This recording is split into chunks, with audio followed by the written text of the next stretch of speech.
Good morning, and thank you very much for joining me again today, 6 February 2020.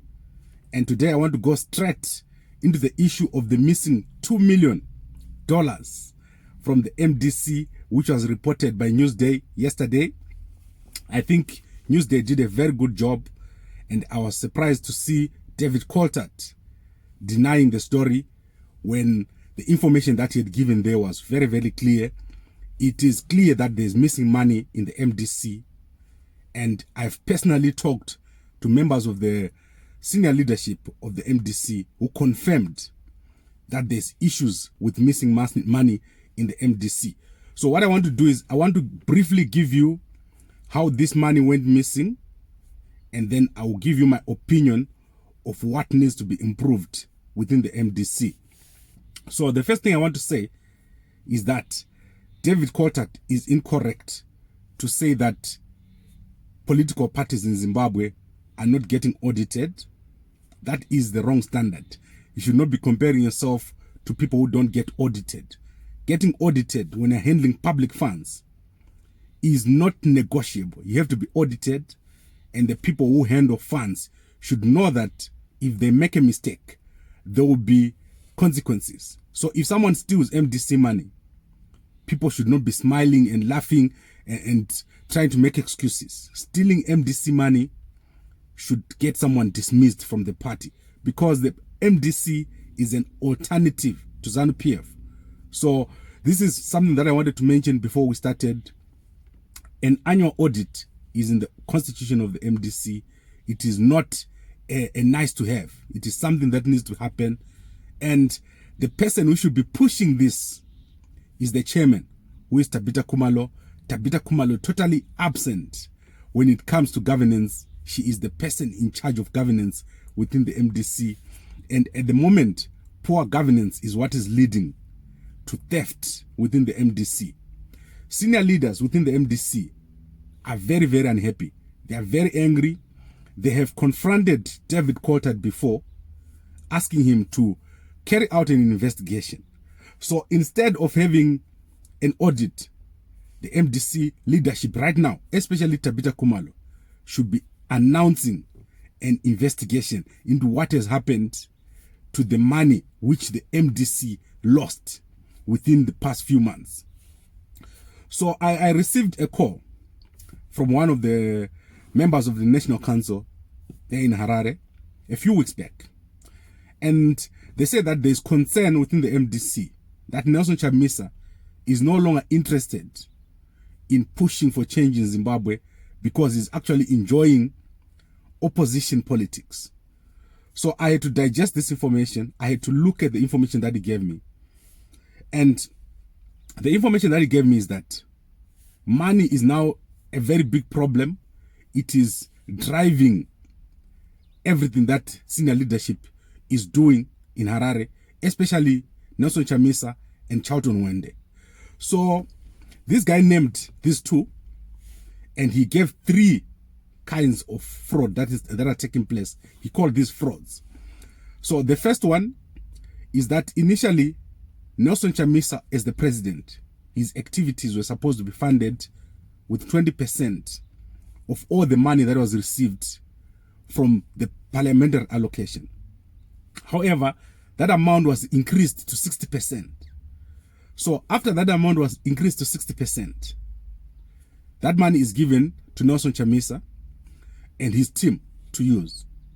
But instead of using that 60% for activities, they come back and start using the 40% which has been left for the whole of the party, for the president's activities. So the 60% is never accounted for.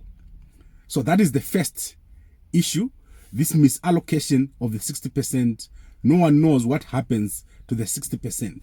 And I suppose this is where the 2 million is sitting. It's sitting somewhere within that 60% that is being allocated to Nelson Chamisa.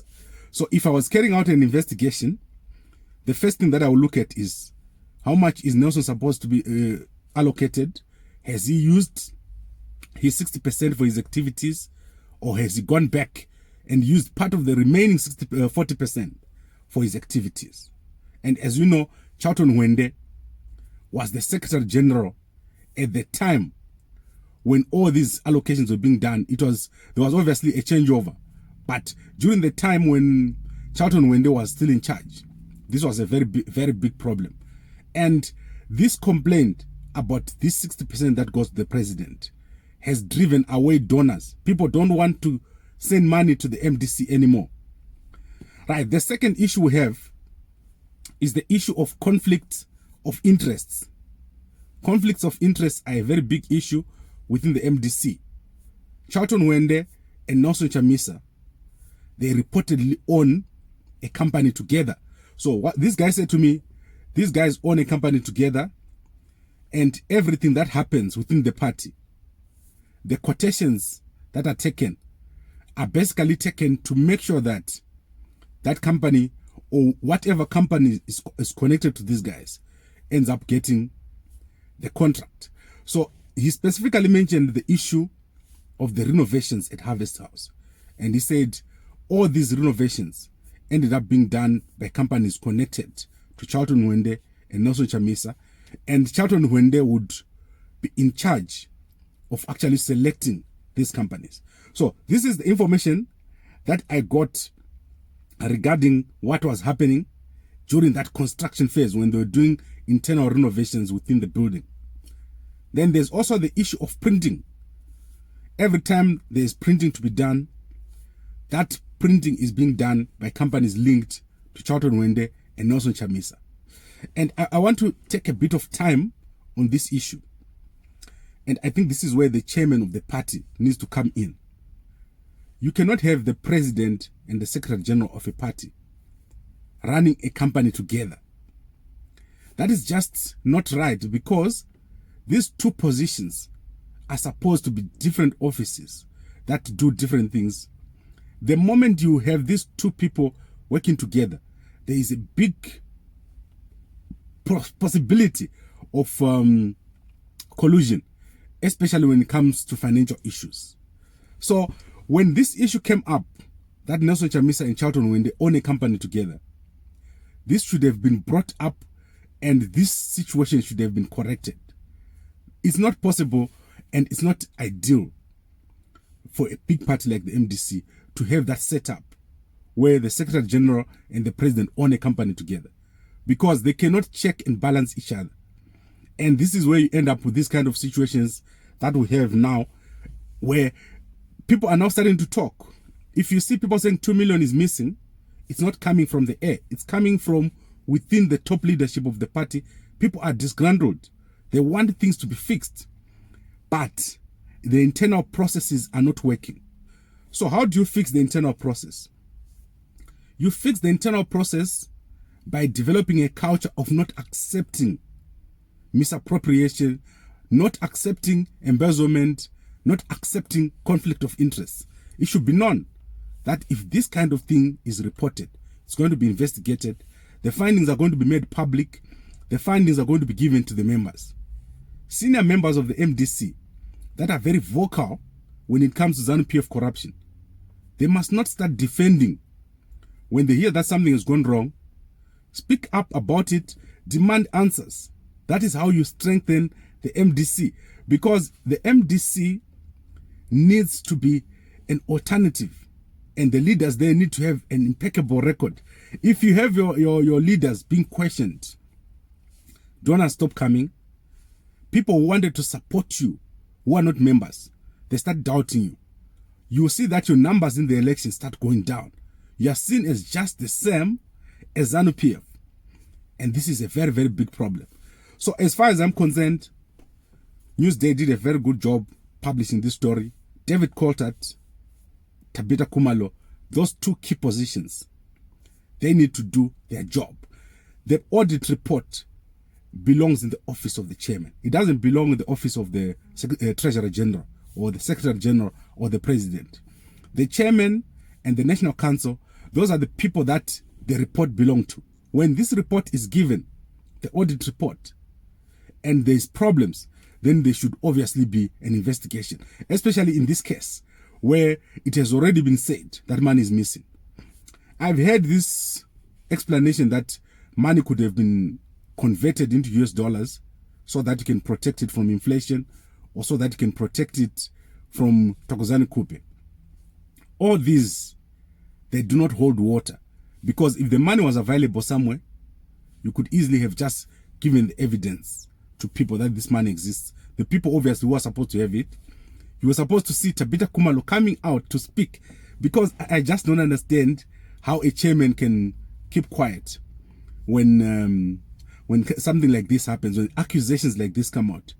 This is the moment where the chairman needs to talk, because the chairman's job is to be a bit separate from the people who are doing day-to-day things, to speak up and give people confidence that the governance in the party is working. But I don't think she's understanding her role. I don't think she's understanding what she needs to be doing.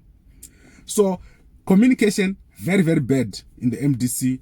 The way they reacted to this accusation that 2 million is missing, very, very poor. They need to do a better job, and an investigation needs to be launched, which findings should be made publicly available. Whoever has taken money should be punished. It doesn't matter who it is. But for today, I want to just conclude and say this is the information that I have. Nelson Chamisa, Charlton Hwende, fingered in this missing money, especially conflicts of interest, procurement fraud, and misallocation of funds. Funds that are supposed to be used for other purposes, not being used for that purpose, and then branching over and spilling over into money that is supposed to be used for party activities. MDC needs to do a better job if they need to attract donors, because political parties live on donations. If members are going to have confidence that their money is going to be safe, this has to be investigated, and it has to be done in an open and transparent manner. Especially the issue of auditors. Auditors should be a separate thing altogether, but there should be an investigation which should be announced as soon as possible. Right, that's all I had for today, and I'll be back later on if I have something else to say. But for now, thank you very much for watching. Please like, comment, and share on this post. Like our Facebook page and subscribe to the Gambako Media YouTube channel.